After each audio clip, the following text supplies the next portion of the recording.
Thank you, Mr. Keating. I now recognize for 5 minutes the gentleman from Pennsylvania, Mr. Perry.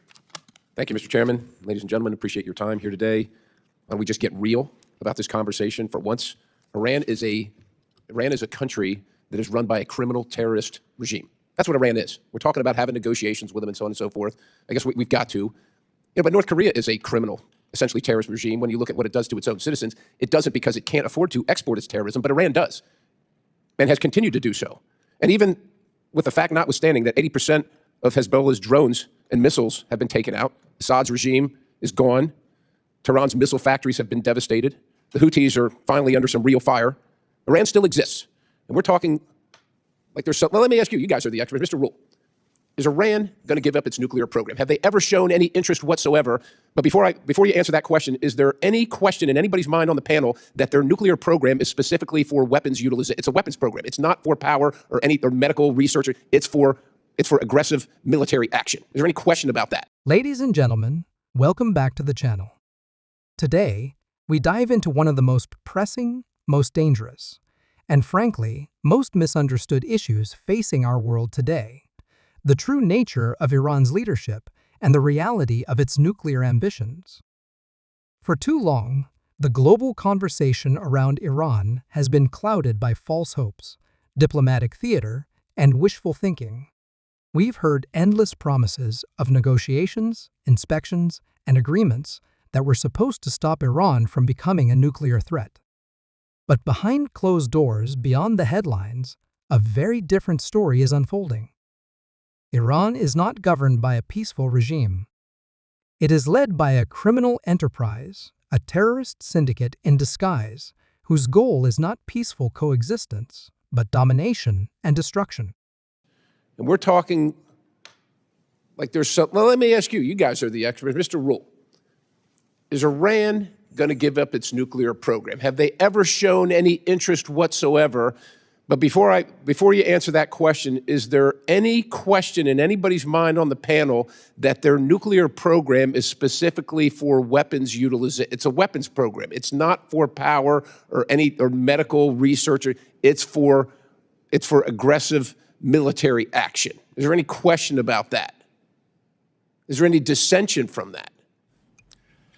Frankly, sir, the question is I think the best way of putting is Iran has a civilian nuclear program and has kept open the option for a military. Why did they need to enrich so much for a civilian program? Not only do they not need to enrich, it's a great question. They are now focusing the enrichment aspect of their entire nuclear program on non-civilian enrichment. So they need to enrich between 3 and 5%. It's a weapons program. For civilian, they're enriching at 60%, which is only military grade. In essence, they're shaping their entire civilian nuclear program to make it look as if they're aiming for a military program.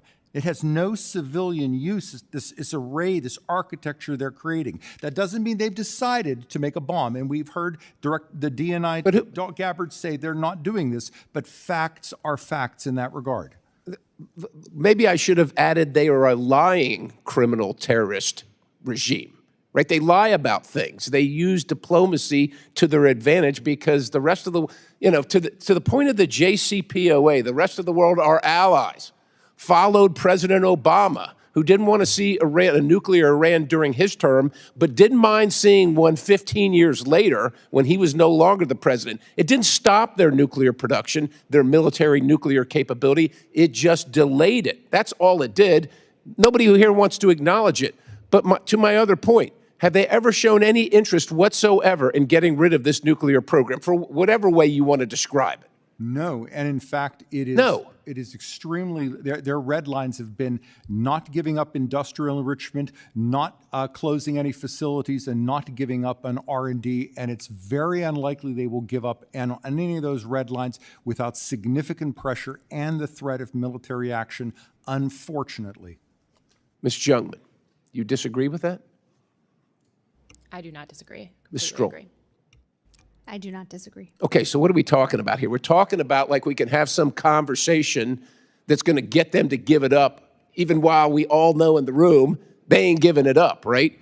Ms. Jungmann, they got, what, 300 ghost ships running around selling their oil, which is sanctioned, but they sell it to the Chinese and whoever they want. And where does that money go to the people of Iran? Look, there are probably wonderful, I'm sure there are wonderful people in Iran that don't want to live under this yoke of terrorism. But the money's not going to them, is it? It's going to who? No, the money from Iran's oil, it goes right back to its terrorist proxies.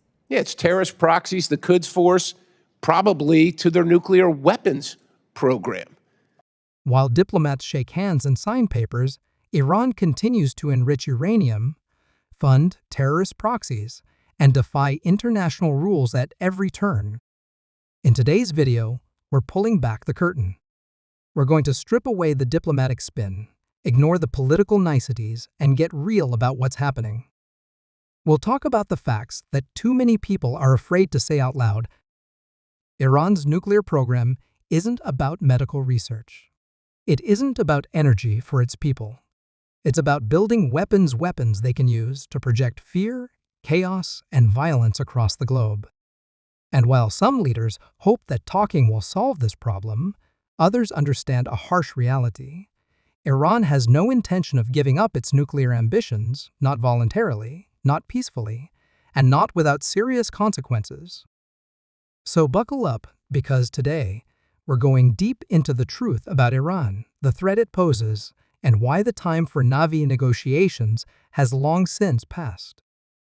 Ladies and gentlemen, all we're doing is delaying the inevitable, right? Iran, we're acting like we can talk our way out of having this cancer get worse by just having the cancer kind of settle down for a little bit. There's a cancer in the Middle East. There's a cancer on the globe. The name in this case is Iran and the leadership in Iran. That's the cancer. We better get real about what we're talking about, because they're not going to give it up willingly, no matter what the negotiation is. And I just wish that we'd quit fooling around and acting like the IAEA is going to tell us something. I mean, they wouldn't even allow an American inspector on the team. They wouldn't allow inspectors to visit military sites. Who are we kidding here? I'm sorry, I didn't have any questions before I yield. Thank you, Mr. Perry.